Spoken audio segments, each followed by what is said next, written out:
3, hit it!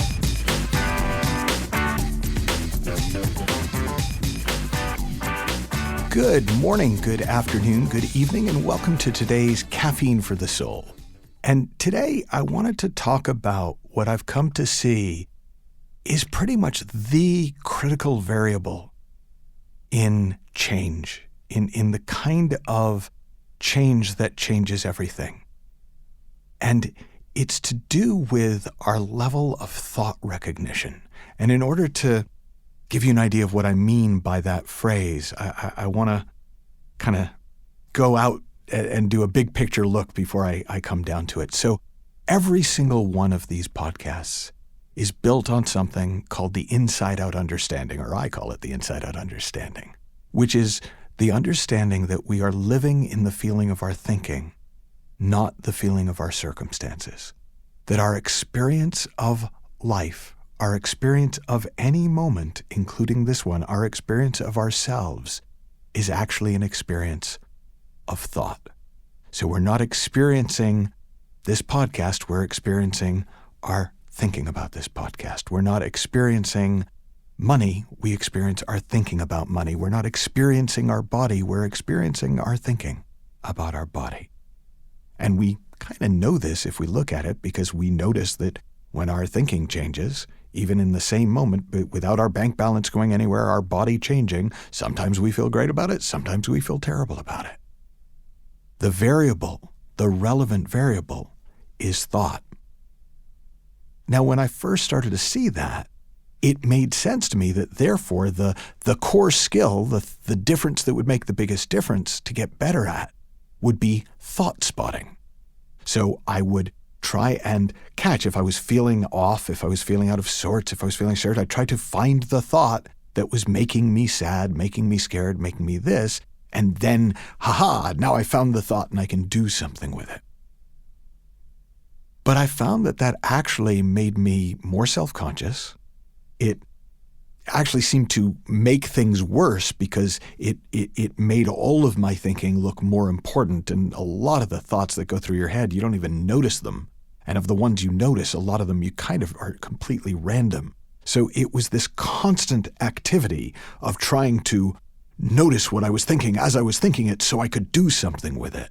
And my favorite quote that kind of explained why that is such a terrible strategy came from one of my mentors, Mavis Karn. And she said, analyzing your thinking is like trying to find the bottom of a hole that you're digging. There's no end to it. The more you look, the more there will be to see.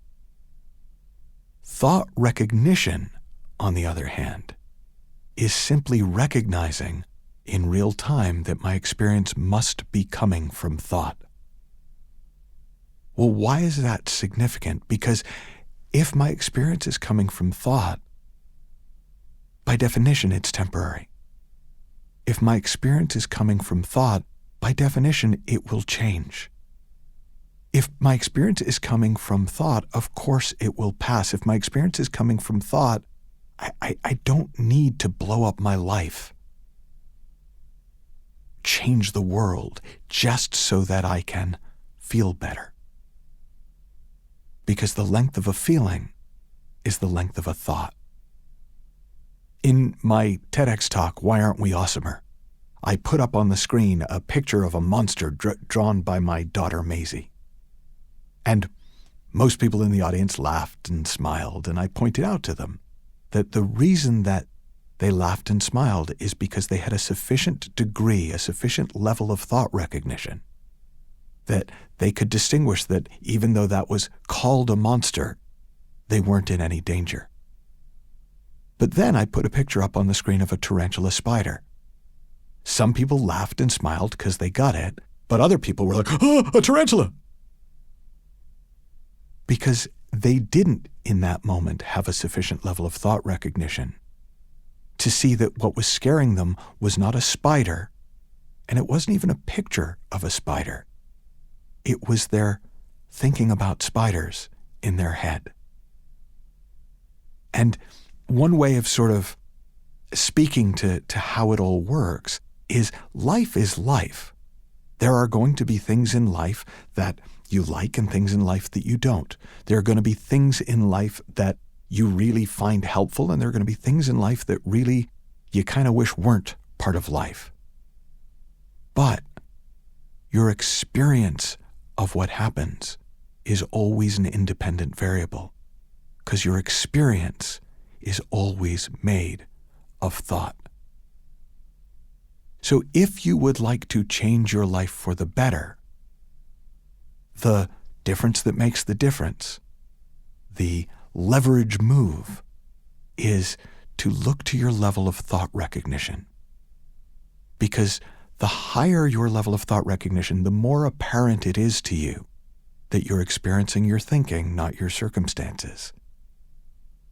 The more of your natural freedom will come through, because you aren't beholden to the world changing before you can think more clearly. The more of your natural creativity will come through, because you know at some level if it's thought, you're not stuck with it.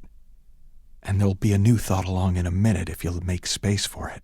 And more of your natural well-being comes through, because you're not continually being pulled out of it by your own thinking. And that points to another of my all-time favorite quotes about the inside-out understanding from another of my friends and colleagues, Dr. Jack Pransky, who said, "All we are is peace, love, and wisdom, and the power to create the illusion that we're not."